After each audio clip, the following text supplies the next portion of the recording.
Okay, guys. So today we're going to talk about Abbie Chatfield. Like, first of all, I'd like to apologise to the world that this Australian is like part of Australia, and I feel even remotely partly responsible for her existing here in Australia and her attitudes because I probably fall under the category of being quite conservative. So let's have a listen to what Abbie talked about. She's getting a lot of backlash from this because of Charlie Kirk, what she said about Charlie Kirk. So let's have a listen to what she said. No one should die for what they have to say. Yeah, I mean, even though I hate Charlie Kirk, this is not good for anyone. You what? Yeah, I mean, he was pretty racist, homophobic, transphobic, misogynistic, Islamophobic. He actually fought to take away rights of minorities rather than fighting for anything. So I thought he's an awful person.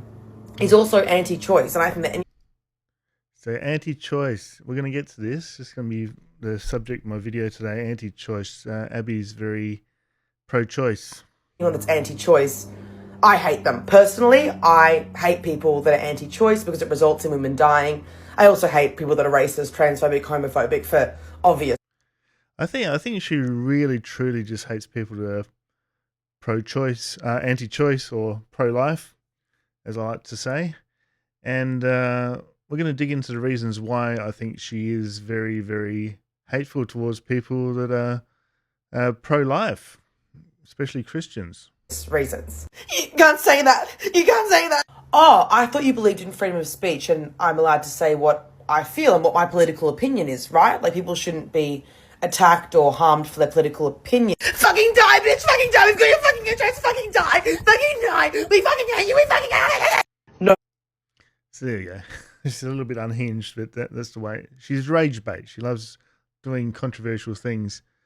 So pro free speech, but as we're seeing, there's a lot of people getting fired because you're free to say whatever you like, but you got consequences in private enterprise. They're allowed to sort of go, well, your attitudes and that don't really fit our company, so off you go.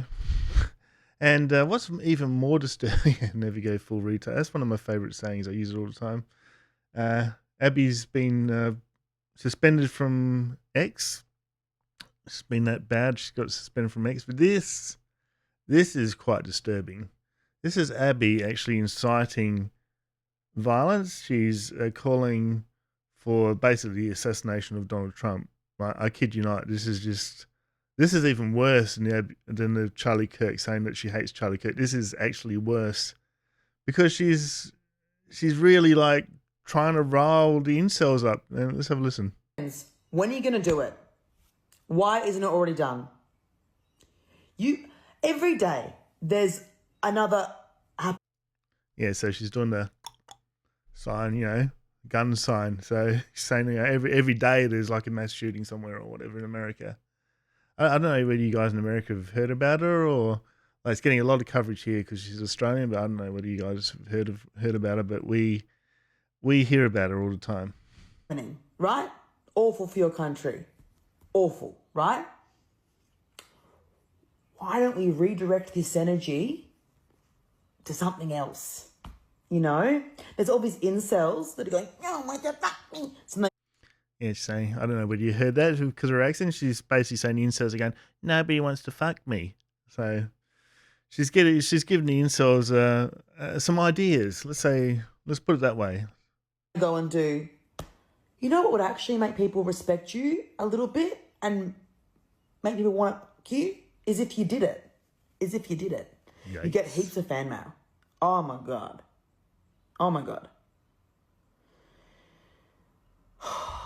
Just do it.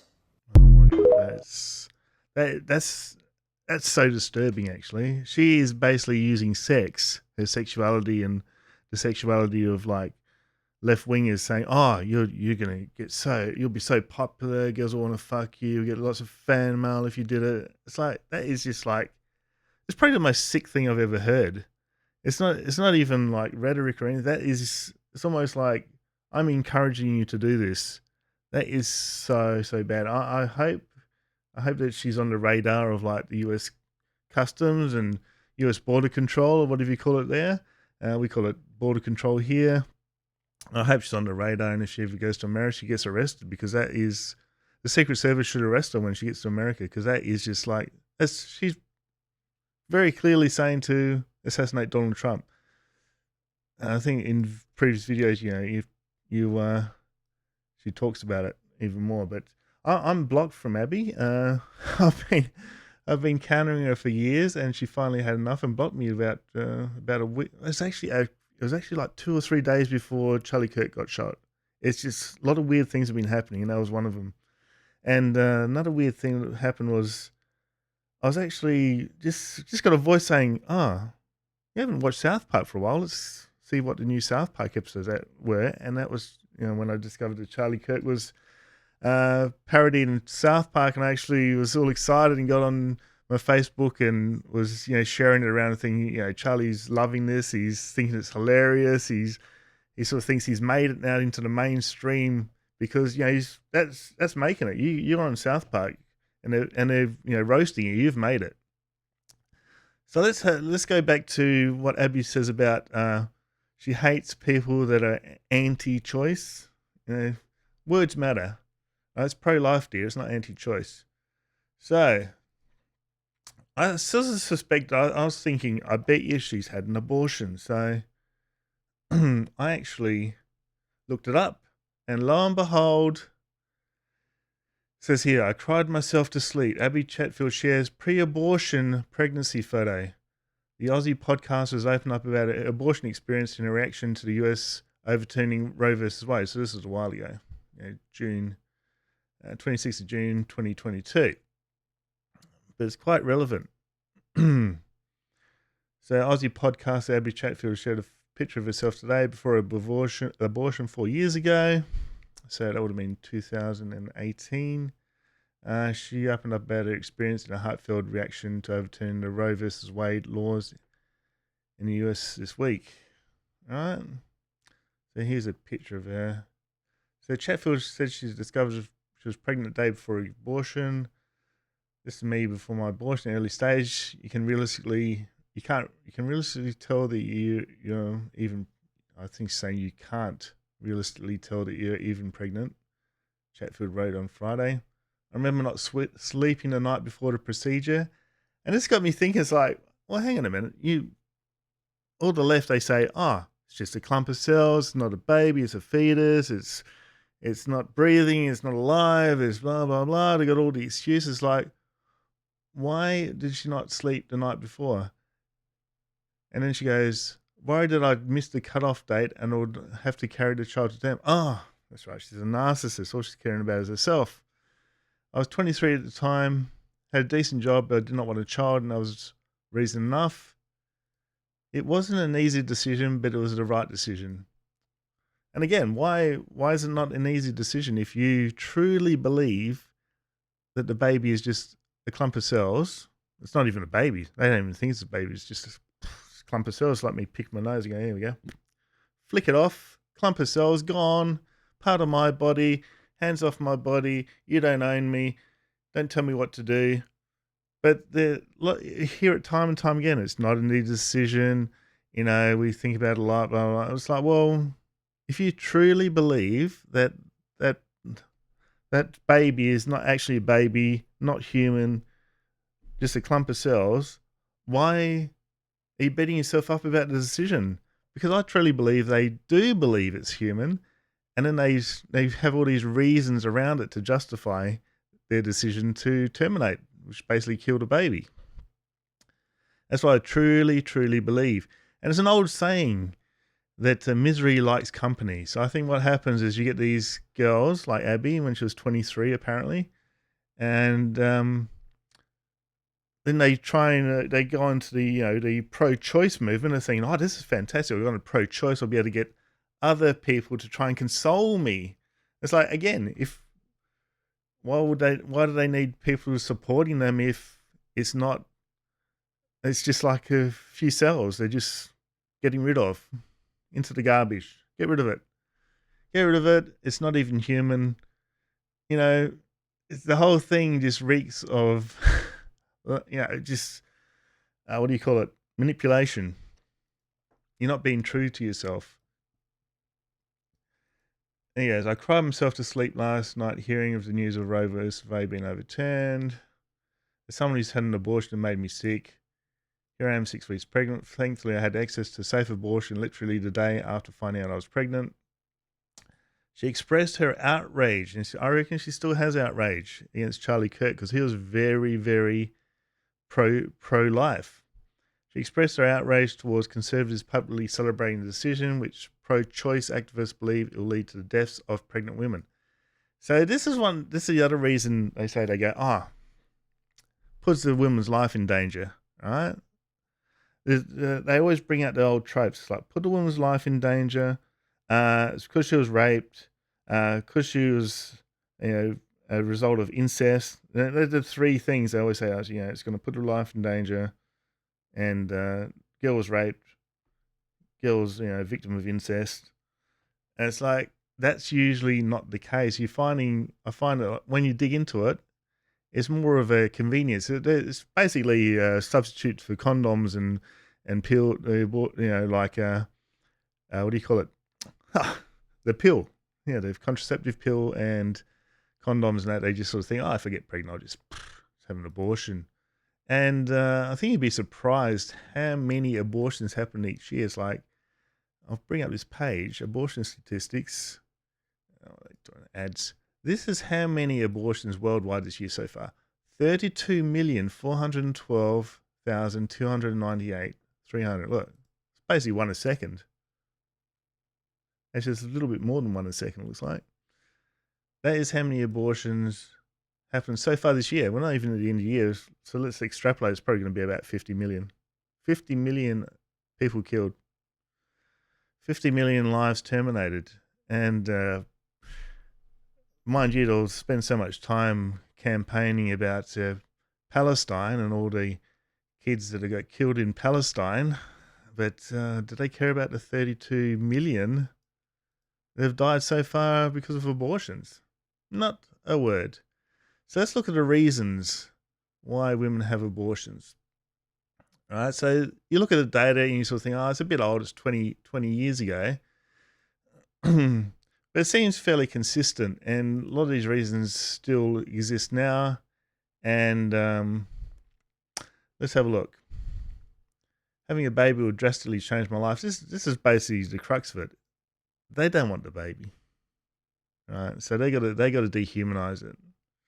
Want to interfere with my education, job, have other children and dependents, can't afford a baby right now, unmarried, student, can't afford child care, can't afford the needs of life, unemployed, can't leave job, have to find a new place to live, not enough support from husband or partner is unemployed. Like, these are the real reasons. They're like the tropes that where's the rape? Like, here we go, you go down, like this all adds up to, there's that table. There's one table that says it all adds up to 100. Here it is. So it's this one here. Percentage distribution of women having an abortion. Most important reason for having an abortion. 2004 and 1987. It's, we're 20 years after, but it's still fairly consistent. Like, there's not a huge shift here, right? It's fairly consistent over the ages why women have abortions. I think it's skewing more towards convenience now. So, again, not ready to have a child, blah, blah, blah. But it says here, let's see, was a victim of rape, less than 0.5%. So it even went from 1% in 1987 to less than 0.5% in 2004. Let's give them the benefit of the doubt. I'm not even going to extrapolate and say it's even less than that. Let's even say it's 1%. It's not the majority reason. Like, they're saying this is the main reason they got raped. What if the woman got raped? Has to have an abortion. And one thing is, you don't really have to have an abortion. If you look at women, babies are born from rape that have become successful. You got the prime example is Lane Beachley. She's I don't know whether you've heard of her. She's like 7 times world surfing champion from Australia. She was conceived during a date rape. Never saw the guy again. Decided to keep the baby created basically a legend in the surfing world, female surfer. This one doesn't even say incest, but you look at this one here, incest is even lower. Become pregnant as a result of the incest, less than 0.5. I think that's to do with the number is 1,160, so I don't know why you can have less than 0.5 of that. I'm sort of thinking it's this was a response. It's basic. It's negligible. It's negligible. These reasons they're giving are negligible occurrences. It's not to do with rape. It's not to do with incest. It's basically convenience. So that's why they've got to all band together and console each other because they're guilty. They're actually guilty that they're killing babies. So they've got to attack people that are pro-life just because they feel guilt for doing what they did. And if you ask around, if women want to be really honest, they'll tell you that it haunts them for the rest of their life. Right? Like, should we have compassion for that? Yes, but don't lie about the reasons. They should be doing testimonies like, I had an abortion and I really regret it because it's haunted me for the rest of my life. I'd actually respect that. But don't gaslight pro-lifers. Don't come up with these bullshit excuses why you're having an abortion. Just own up to it. Say, look, I really don't want to have a baby. I'm selfish. I don't want to have a baby. I don't want to go through the whole process of adopting it out and everything. It's just a lot easier just to get rid of it. Just tell it how it is. I'd respect you more. Instead of gaslighting and demonizing pro-lifers, it just it irks me. It really does. Like when you're the one that's actually doing the wrong thing and you're blaming pro-lifers for it. So anyway, guys, so there's Abbie. Easy to find. Just put Abbie Chatfield ranting. Retards down under it. On X. I can leave a link in the description to this video, but she's just disgusting. I just cannot believe that and like major networks are like she's in some host of I think it's a program called Fuckboy Island or something where I haven't even watched it, but I've just heard about it. And so she's on the mainstream television networks. She was on this is how I first knew her. She was on The Bachelor, Australian Bachelor, you guys in the US, which is most of my audience, you know about The Bachelor. So she was one of the contestants in The Bachelor. She came second. Guy Matt Agnew, I think his name was. Was it Matt Agnew? Was it an astro? It's a funny thing. He goes, "Oh, I'm an astrophysicist." She goes, "Oh, really? I'm a Gemini." Didn't even know the difference between an astrophysicist and an astrologist. But then she, tried to wind it back and say, "Oh, I was just joking on you." Oh, it's like, yeah, whatever, Abbie. Yep, okay. So, yeah, that's pretty bad how she was talking about Trump like that. And so, guys, leave your comments below. I'd love to hear what you think about all this, about Abbie, about abortion rights, about the reasons for abortion. What do you think? The left are trying to fool everyone to thinking it's about rape and incest and women dying. Like, It didn't even come up with women like health. I think it came under health issues. Where is it? I did see it somewhere. There's like a health issue, and that was very low too. It was like, so I think that sort of came up to, possible problems affecting the health of fetus, 13 out of 1,160, so very low. Physical problem with health, 12. Most of it's lifestyle, economics, not health of the mother, rape, incest. It's very small, and that's why I don't respect the pro-choice movement, because they're not being honest. Okay, guys, leave your comments below. Don't forget to like, subscribe, and share, and I will see you next time. Cheers.